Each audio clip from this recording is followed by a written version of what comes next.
ಅಧ್ಯಾಯ 12. ಘಟಸರ್ಪವನ್ನು 2 ಮೃಗಗಳನ್ನು ಕುರಿತದ್ದು. ಘಟಸರ್ಪವು ತೇಜೋಮಯವಾದ ಸ್ತ್ರೀಯ ಕೂಸನ್ನು ನುಂಗುವುದಕ್ಕೆ ಪ್ರಯತ್ನಿಸಿದ್ದು.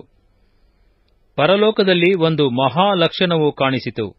ಅದೇನೆಂದರೆ, ಸೂರ್ಯನನ್ನು ಧರಿಸಿಕೊಂಡಿದ್ದ ಒಬ್ಬ ಸ್ತ್ರೀ ಇದ್ದಳು. ಆಕೆಯ ಕಾಲುಗಳ ಕೆಳಗೆ ಚಂದ್ರನಿದ್ದನು.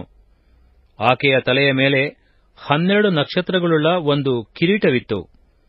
ಆಕೆಯು ಗರ್ಭಿಣಿಯಾಗಿದ್ದು ಪ್ರಸವ ವೇದನೆಯಿಂದ ಸಂಕಟಪಡುತ್ತಾ ಕೂಗುತ್ತಿದ್ದಳು. ಪರಲೋಕದಲ್ಲಿ ಮತ್ತೊಂದು ಲಕ್ಷಣವು ಕಾಣಿಸಿತು. ಅದೇನೆಂದರೆ, ಕೆಂಪಾದ ಮಹಾ ಘಟಸರ್ಪವಿತ್ತು. ಅದಕ್ಕೆ 7 ತಲೆಗಳು 10 ಕೊಂಬುಗಳು ಇದ್ದವು. ಅದರ ತಲೆಗಳ ಮೇಲೆ 7 ಮುಕುಟಗಳಿದ್ದವು. ಅದರ ಬಾಲವು ಆಕಾಶದಲ್ಲಿರುವ ನಕ್ಷತ್ರಗಳೊಳಗೆ 1/3 ಭಾಗವನ್ನು ಎಳೆದು ಭೂಮಿಗೆ ಹಾಕಿತು.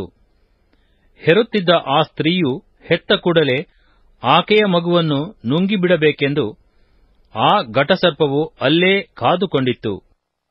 ಆಕೆ ಜನಾಂಗಗಳನ್ನು ಕಬ್ಬಿಣದ ಕೋಲಿನಿಂದ ಆಳಬೇಕಾದ ಒಂದು ಗಂಡು ಮಗುವನ್ನು ಹೆತ್ತಳು. ಆ ಕೂಸು ಪಕ್ಕನೆ ದೇವರ ಬಳಿಗೂ ಆತನ ಸಿಂಹಾಸನದ ಬಳಿಗೂ ಎತ್ತಲ್ಪಟ್ಟಿತು. ಆ ಸ್ತ್ರೀಯು ಅರಣ್ಯಕ್ಕೆ ಓಡಿಹೋದಳು. ಅಲ್ಲಿ ಆಕೆಗೆ 1260 ದಿನಗಳವರೆಗೆ ಪೋಷಣೆಯಾಗಬೇಕೆಂದು ದೇವರು ಸ್ಥಳವನ್ನು ಸಿದ್ಧಮಾಡಿದ್ದನು. ಸೈತಾನನೆಂಬ ಘಟಸರ್ಪವು ಪರಲೋಕದಿಂದ ದೊಬ್ಬಲ್ಪಟ್ಟದ್ದು. ಪರಲೋಕದಲ್ಲಿ ಯುದ್ಧ ನಡೆಯಿತು. ಮಿಕಾಯೇಲನೂ ಅವನ ದೂತರು ಘಟಸರ್ಪನ ಮೇಲೆ ಯುದ್ಧ ಮಾಡುವುದಕ್ಕೆ ಹೊರಟರು. ಘಟಸರ್ಪನು ಅವನ ದೂತರು ಯುದ್ಧ ಮಾಡಿ ಸೋತು ಹೋದರು ಮತ್ತು ಪರಲೋಕದೊಳಗೆ ಅವರಿಗೆ ಸ್ಥಾನವು ತಪ್ಪಿಹೋಯಿತು.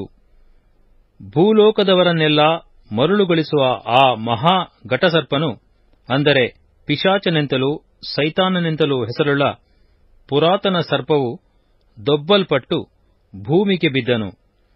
ಅವನ ದೂತರು ಅವನೊಂದಿಗೆ ದೊಬ್ಬಲ್ಪಟ್ಟರು. ಆಗ ಪರಲೋಕದಲ್ಲಿ ಮಹಾಶಬ್ದವನ್ನು ಕೇಳಿದೆನು. ಅದು, ಈಗ ಜಯವೂ ಶಕ್ತಿಯೂ ರಾಜ್ಯವೂ ನಮ್ಮ ದೇವರಿಗೆ ಉಂಟಾಯಿತು. ಆತನು ಅಭಿಷೇಕಿಸಿದವನ ಅಧಿಕಾರವು ಈಗ ಸ್ಥಾಪಿತವಾಯಿತು. ಹಗಲಿರುಳು ನಮ್ಮ ಸಹೋದರರ ಮೇಲೆ ನಮ್ಮ ದೇವರ ಮುಂದೆ ದೂರು ಹೇಳಿದ ದೂರುಗಾರನು ದೊಬ್ಬಲ್ಪಟ್ಟಿದ್ದಾನೆ. ಅವರು ಪ್ರಾಣದ ಮೇಲಣ ಪ್ರೀತಿಯನ್ನು ತೊರೆದು ಮರಣಕ್ಕೆ ಹಿಂತೆಗೆಯದೆ ಯಜ್ಞದ ಕುರಿಯಾದಾತನ ರಕ್ತದ ಬಲದಿಂದಲೂ ತಮ್ಮ ವಾಕ್ಯದ ಬಲದಿಂದಲೂ ಅವನನ್ನು ಜಯಿಸಿದರು. ಪರಲೋಕವೇ, ಅವರಲ್ಲಿ ವಾಸಮಾಡುವವರೇ, ಹರ್ಷಗೊಳ್ಳಿರಿ. ಭೂಮಿಯೇ, ಸಮುದ್ರವೇ, ನಿಮ್ಮ ದುರ್ಗತಿಯನ್ನು ಏನು ಹೇಳಲಿ? ಸೈತಾನನು ತನಗಿರುವ ಕಾಲವು ಸ್ವಲ್ಪವೆಂದು ತಿಳಿದು ಮಹಾರೌದ್ರವುಳ್ಳವನಾಗಿ ನಿಮ್ಮ ಕಡೆಗೆ ಇಳಿದು ಬಂದಿದ್ದಾನೆ ಎಂಬುದಾಗಿ ಹೇಳಿತು. ಘಟಸರ್ಪವು ಆ ತೇಜೋಮಯವಾದ ಸ್ತ್ರೀಯನ್ನು ಹಿಂಸಿಸಿದ್ದು. ಘಟಸರ್ಪನು ತಾನು ದೊಬ್ಬಲ್ಪಟ್ಟು ಭೂಮಿಗೆ ಬಿದ್ದಿರುವುದನ್ನು ಕಂಡು ಗಂಡು ಮಗುವನ್ನು ಹೆತ್ತ ಸ್ತ್ರೀಯನ್ನು ಹಿಂಸಿಸುವುದಕ್ಕೆ ಅಟ್ಟಿಸಿಕೊಂಡು ಹೋದನು. ಆ ಸ್ತ್ರೀಯು ಅರಣ್ಯದಲ್ಲಿದ್ದ ತನ್ನ ಸ್ಥಳಕ್ಕೆ ಹಾರಿ ಹೋಗುವುದಕ್ಕಾಗಿ ಆಕೆಗೆ ದೊಡ್ಡ ಗರುಡ ಪಕ್ಷಿಯ 2 ರೆಕ್ಕೆಗಳು ಕೊಡಲ್ಪಟ್ಟವು. ಅಲ್ಲಿ 1 ಕಾಲ, 2 ಕಾಲ, ಅರ್ಧ ಕಾಲ ಸರ್ಪನ ಮುಖಕ್ಕೆ ಮರೆಯಾಗಿ ಪೋಷಣೆ ಹೊಂದುತ್ತಾಳೆ.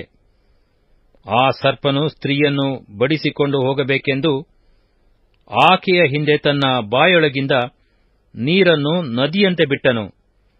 ಆದರೆ ಭೂಮಿಯು ಆ ಸ್ತ್ರೀಯ ಸಹಾಯಕ್ಕೆ ಬಂದು ಬಾಯಿ ತೆರೆದು ಘಟಸರ್ಪನು ತನ್ನ ಬಾಯೊಳಗಿಂದ ಬಿಟ್ಟ ನದಿಯನ್ನು ಕುಡಿದು ಬಿಟ್ಟಿತು. ಆಗ ಘಟಸರ್ಪನು ಸ್ತ್ರೀಯ ಮೇಲೆ ಕೋಪಿಸಿಕೊಂಡು ಆಕೆಯ ಸಂತಾನದವರಲ್ಲಿ ಉಳಿದವರ ಮೇಲೆ, ಅಂದರೆ ದೇವರ ಆಜ್ಞೆಗಳನ್ನು ಕೈಕೊಂಡು ನಡೆದು ಯೇಸುವಿನ ವಿಷಯವಾದ ಸಾಕ್ಷಿಯನ್ನು ಹೇಳಿರುವವರ ಮೇಲೆ ಯುದ್ಧ ಮಾಡುವುದಕ್ಕೆ ಹೊರಟು ಸಮುದ್ರ ತೀರದ ಮರಳಿನ ಮೇಲೆ ನಿಂತನು.